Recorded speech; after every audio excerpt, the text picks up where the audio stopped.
Oke, halo semua. Hari ini kita bakal bedah salah satu IPO yang lagi ramai banget dibicarain, yaitu Superbank atau SUPA. Nah, pertanyaannya tuh simple banget. Ini tuh golden opportunity, kesempatan emas buat ikutin gelombang bank digital masa depan, atau jangan-jangan ini cuma jebakan, saham yang super mahal tapi dibungkus cerita keren doang. Yuk kita bongkar bareng-bareng. Oke, kita langsung ke jantung permasalahannya ya. Ini nih pertanyaan utamanya yang bikin semua investor garuk-garuk kepala. Gimana ceritanya sebuah bank yang, ya ampun, baru aja kemarin sore bisa cetak untung, itu juga untungnya tipis banget. Kok bisa dihargain sampai 23,6 triliun rupiah? Aneh banget kan kedengarannya? Nah, dari sinilah semua drama soal IPO Supa ini berawal. Biar jelas, kita bakal kupas tuntas IPO ini satu persatu. Pertama, kita lihat dulu semahal apa sih sebenarnya harganya. Terus kita dengerin argumen dari kubu yang optimis, yang bilang ini bagus banget. Abis itu, kita dengerin juga dari kubu pesimis yang penuh was-was. Nanti kita adu argumen keduanya, dan terakhir kita bahas soal gamenya, alias gimana sih caranya biar bisa dapet saham ini kalau misalnya Anda minat. Oke, kita mulai dari yang pertama ya, soal harga. Yuk kita lihat angka-angka di balik semua kehebohan ini. Angka-angka yang jujur aja bikin banyak orang naikin alis. Nah, ini dia detail penawarannya. Harga per sahamnya itu antara 525 sampai 695 rupiah. Tapi yang bikin geger itu bukan harganya, tapi ini nih, valuasi perusahaannya bisa tembus 23,6 triliun rupiah. Wow, biar kebayang, angka segitu tuh lebih gede dari beberapa bank konvensional yang udah puluhan tahun berdiri loh.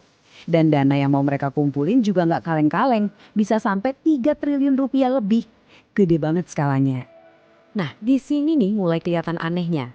Coba kita lihat rasio valuasinya. PB ratio-nya atau harga dibanding nilai aset bersihnya bisa sampai 4 kali lipat lebih. Oke, masih wajar buat tech company. Tapi yang bikin melongo itu PER ratio-nya yang ngukur kapan investasi kita balik modal dari laba bisa sampai 574 kali. Artinya apa? Kalau labanya segitu-gitu aja, Anda butuh lebih dari 500 tahun buat balik modal. Gila kan? Di industri bank, angka segini tuh hampir mustahil.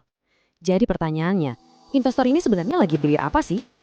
Nah, menurut kubu bull atau yang optimis, jawabannya simpel. Mereka bilang, jangan lihat laba hari ini dong, lihat potensinya ke depan. Intinya, mereka itu bukan beli kinerja sekarang, tapi mereka membeli cerita masa depan, sebuah cerita soal pertumbuhan yang luar biasa. Coba deh kita lihat data yang bikin mereka pede banget. Coba deh lihat ini. Dari yang penggunanya di bawah 20.000 orang di bulan April 2024, tiba-tiba dalam waktu setahunan lebih dikit, boom, meledak jadi 4 juta pengguna. 4 juta. Ini bukan pertumbuhan biasa ya. Ini namanya pertumbuhan eksponensial. Jarang banget ada yang bisa kayak gini. Ledakan jumlah pengguna itu jelas langsung kelihatan efeknya ke bisnis inti bank. Pinjaman yang disalurin naik lebih dari 2 kali lipat cuma dalam setahun, jadi 8,3 triliun. Dan yang lebih gila lagi, lihat dari simpanan nasabahnya. Dari cuma di bawah 1 triliun, loncat jadi 9,4 triliun. Ini artinya orang-orang mulai percaya buat naruh duit mereka di sini. Ini bukti kalau mereka tuh bukan cuma bakar duit buat marketing, tapi emang lagi ngebangun bisnis bank yang beneran. Terus pertanyaannya, dari mana semua pengguna ini datang secepat itu? Nah, ini dia senjata pamungkasnya, ekosistem Grab dan OVO. Hampir 2/3 pengguna baru itu asalnya dari sana. Jadi ini bukan kayak nyari nasabah satu-satu ya. Ini ibaratnya mereka punya mesin pencetak nasabah otomatis yang udah nempel di jutaan handphone di seluruh Indonesia. Dan yang paling penting, mesin ini akhirnya mulai menghasilkan duit. Margin bunga bersih atau NIM-nya udah tebel banget di atas 10%. Rasio efisiensinya atau BOPO juga udah di bawah 100%. Artinya apa? Untuk pertama kalinya, pendapatan mereka lebih gede daripada biaya operasional. Setelah bertahun-tahun boncos, akhirnya untung juga. Nah, momen inilah yang disebut inflection point atau titik balik yang dicari-cari sama investor yang optimis. Tapi tunggu dulu, tentu aja nggak ada cerita yang mulus-mulus aja. Sekarang gantian kita pakai kacamata kuda dari kubu bear atau yang pesimis. Kita lihat yuk, apa aja sih red flags atau resiko-resiko yang bikin mereka cemas? Oke, untung 20,5 miliar itu emang bagus. Tapi jangan silau dulu, kita nggak boleh lupa sama sejarahnya. 3 tahun ke belakang mereka ini bakar duit ratusan miliar rupiah setiap tahunnya. Jadi, keuntungan yang secuil ini tuh ibarat cuma setetes air di tengah padang pasir kerugian yang udah mereka kumpulin. Ini buktinya di laporan keuangan.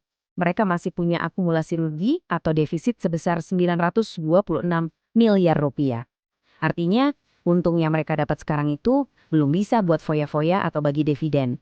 Duitnya harus dipakai dulu buat nambah lubang kerugian dari tahun-tahun sebelumnya. Lubangnya masih dalam banget. Nah, ini dia rangkuman kekhawatiran dari kubu pesimis. Pertama, laba mereka ini tipis banget, kayak tisu dibagi dua. Gampang banget goyang dan bisa rugi lagi kapan aja. Kedua, biaya dana mereka alias bunga yang dikasih ke nasabah naiknya gila-gilaan, hampir 1000%. Ketiga, mereka ini terlalu bergantung sama Grab and OVO. Kalau ada apa-apa sama ekosistem itu, gimana nasibnya? Dan terakhir, biaya operasionalnya juga masih terus membengkak. Jadi risikonya masih banyak banget. Oke, jadi sekarang kita punya dua narasi yang benar-benar 180 derajat berbeda ya. Satu sisi ceritanya tentang pertumbuhan super cepat. Sisi lainnya cerita tentang risiko yang mengintai. Yuk kita sandingkan keduanya. Cara pandangnya kira-kira begini. Buat yang optimis, mereka lihat SUPA ini udah ada di titik balik. Ini adalah calon raksasa masa depan. Fokus mereka itu di pertumbuhan pengguna dan kekuatan ekosistemnya. Mereka rela bayar mahal demi masa depan. Sebaliknya, yang pesimis, lihat PR 500 kali itu udah kayak lampu merah, bahaya. Fokus mereka ke kerugian di masa lalu dan biaya yang tinggi. Mereka nggak mau beli cerita, mereka maunya bukti keuntungan yang nyata, sekarang juga. Analogi yang paling pas buat debat ini mungkin kayak gini. Anggap aja Supa ini bibit pohon. Kubu optimis yakin, wah bibit ini ditanam di tanah paling subur, disiram pakai pupuk ekosistem terbaik dari Grab, pasti jadi pohon raksasa. Makanya mereka berani bayar mahal. Tapi kubu pesimis bakal bilang, tunggu dulu. Ini kan masih bibit kecil, kenapa harganya udah kayak harga pohon dewasa yang buahnya siap dipetik? Nah, intinya itu, kita disuruh bayar harga masa depan, tapi di hari ini. Oke, setelah kita timbang-timbang argumen pro dan kontranya, anggaplah Anda akhirnya tertarik nih buat ikutan. Pertanyaannya gimana caranya biar dapat sahamnya? Nah, ini penting, kita harus ngerti dulu permainan penjatahan saham IPO di Indonesia. Karena aturannya unik banget. Gini cara kerjanya. Saham IPO itu biasanya jatahnya dibagi dua. Ada yang namanya penjatahan pasti. Ini buat investor-investor institusi gede yang udah nego di belakang layar. Nah, sisanya dilempar ke penjatahan terpusat atau pooling. Disinilah kita-kita para investor retail berjuang buat dapetin jatah. Nah, sistem rebutan di pooling ini ada aturannya. Dan ini menarik banget.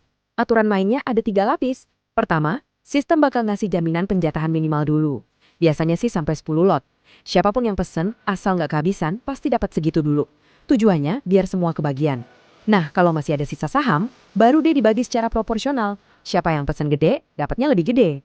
Kalau masih ada sisa lagi, baru dibagi berdasarkan waktu. Ini semua sengaja didesain buat melindungi investor kecil kayak kita. Terus gimana realitanya kalau IPO ini nanti laku keras atau oversubscribe? Kira-kira kayak gini simulasinya. Anda pesen katakanlah 10 juta, paling realistis cuma dapat jatah 1,5 sampai 2,5 jutaan. Anda pesen 100 juta, siap-siap aja dapatnya cuma sekitar 3 sampai 7 jutaan. Bahkan yang nekat pesen 1 miliar pun jatahnya bakal dipotong abis-abisan. Jadi jangan kaget ya kalau nanti jatah yang Anda dapat itu jauh lebih kecil dari yang Anda pesan. Intinya apa? Poin paling krusial dari sistem penjatahan ini adalah pesanan dari investor retail kecil itu dilindungi. Sebaliknya, pesanan dari investor besar bakal dapat jatah yang cuma seuprit dari total pesanan mereka. Jadi, sistem ini emang pro retail. Pada akhirnya IPO Superbank ini ya, sebuah pertaruhan.